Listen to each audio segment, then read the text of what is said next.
आज के इस वीडियो में हम देखेंगे कि किस तरह वीडियो के बैकग्राउंड जो है रिमूव किए जाते हैं, यानी कि कीइंग एंड ट्रांसपेरेंसी। ठीक है, तो चलिए शुरू करते हैं।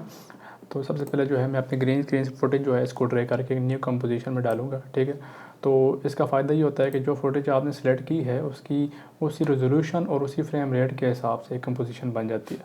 ठीक है, तो मैं कर्सर को ड्रैग करके यहाँ पर लेकर आता हूँ। ठीक है, और यहाँ पर मैंने कीबोर्ड के ऊपर क्लिक किया बी। ठीक है, और इसको ड्रैग करके आगे लेके गया और यहाँ तक मैंने इसका नाम रख दिया जी, यहाँ तक 25 सेकंड तक। और यहाँ पर मैंने कीबोर्ड के ऊपर क्लिक किया एन। अब मैं यहाँ पर राइट क्लिक करता हूँ और यहाँ से trim comp to work area. ठीक है, तो आपके पास कंपोजिशन का जो टाइमलाइन है वो सिलेक्टेड एरिया के आ जाएगी। ठीक है, अब आपके पास ये फुटेज है और आप चाहते हैं कि इसका ये जो बैकग्राउंड है वो रिमूव हो जाए। ठीक है, तो इसके लिए आप सिंपली क्या करेंगे, आप लेयर को सिलेक्ट करेंगे, यहाँ से इफेक्ट्स में जाएंगे, कीइंग और यहाँ से की लाइट, ये ज़्यादातर यूज़ होने वाला इफेक्ट है। ठीक है, और यहाँ से आप जो है इस ड्रॉपर को सिलेक्ट करेंगे और ग्रीन स्क्रीन के ऊपर क्लिक करेंगे तो वो रिमूव हो जाएगा। ठीक है, यहाँ से आप देख सकते हैं कि बैकग्राउंड रिमूव हो चुका है। अगर आपको यहाँ से सही पता ना चल रहा हो तो आप यहाँ से इसके ऊपर ये जो टॉगल ट्रांसपेरेंसी ग्रिड है इसके ऊपर क्लिक करेंगे तो ये आपको नज़र आएगा कि इसका बैकग्राउंड जो है वो रिमूव हो चुका है। अब यहाँ से जो है आप फाइनल रिज़ल्ट की बजाय क्या कर सकते हैं, इनसाइड मास्क हो गया, ठीक है, सोर्स अल्फ़ा, यानी कि आपके पीछे जो बैकग्राउंड है उसके हिसाब से आपको दिखाएगा कि इसके जो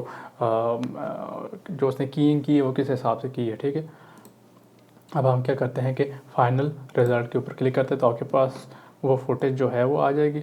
अब हम इसके पीछे जो है बैकग्राउंड रखते हैं। ठीक है, तो हमारे पास ये एक बैकग्राउंड वीडियो मौजूद है, तो मैं क्लिक करता हूँ। ये देखें, चूँकि ये प्रोजेक्शन वाली वीडियो जो है ये नीचे मौजूद है और ग्रीन स्क्रीन फुटेज ऊपर मौजूद है, तो आपको शेयर जो है ऊपर नज़र आ रहा है। ठीक है, और चूँकि ये वाली कंपोजिशन जो थी ग्रीन स्क्रीन फुटेज 3 जो कंपोजिशन है वो इस फुटेज के हिसाब से, यानी कि शेयर वाली फुटेज के हिसाब से बनी थी, इसीलिए जो प्रोजेक्शन वाली जो वीडियो है वो फिट नहीं आ रही है इसके ऊपर। ठीक है, तो मैं इधर राइट क्लिक करूँगा, ट्रांसफ़र के ऊपर जाऊँगा और यहाँ से मैं क्लिक करूँगा फिट टू कॉम्प, तो वो देखें उसका साइज़ छोटा हो गया। ठीक है, वो पहले उसका साइज़ बड़ा था।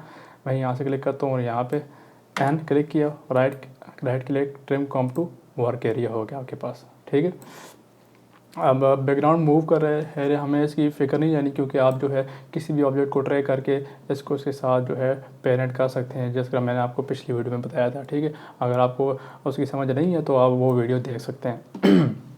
अब हम क्या करते हैं जी कि ये तो आपको पता चल गया कि जो की लाइट जो है इसको यूज़ करके बैकग्राउंड किस तरह से रिमूव करते हैं।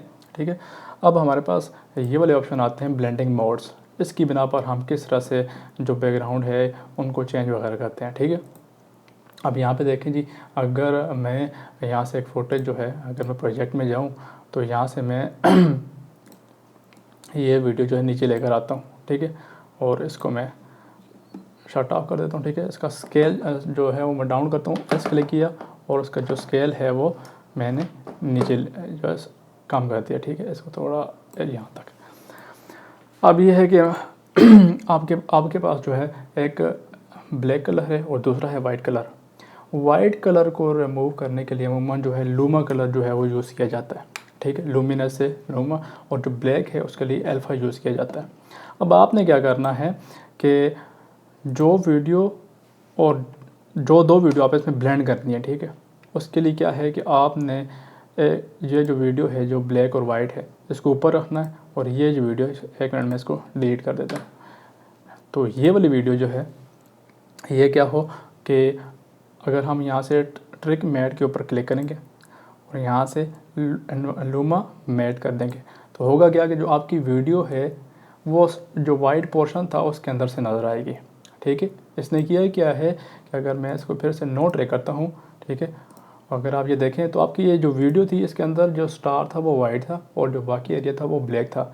तो मैंने क्या कहा था कि जो वाइट एरिया होगा उसके लिए कौन सा लफ्ज़ यूज़ करते हैं, लूमा। ठीक है, तो मैंने तो क्या किया, लूमा मैट को सिलेक्ट किया तो वो वीडियो आपके वो लूमा यानी कि लूमिनस वाले एरिया से जो है वो शो होना शुरू हो गई।